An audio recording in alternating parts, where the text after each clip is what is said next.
বিশেষ করে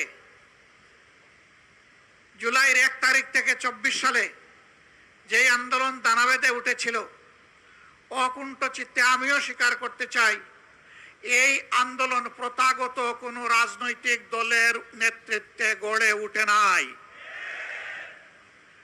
এই আন্দোলন গড়ে উঠেছিল ছাত্র তরুণ সমাজের নেতৃত্বে।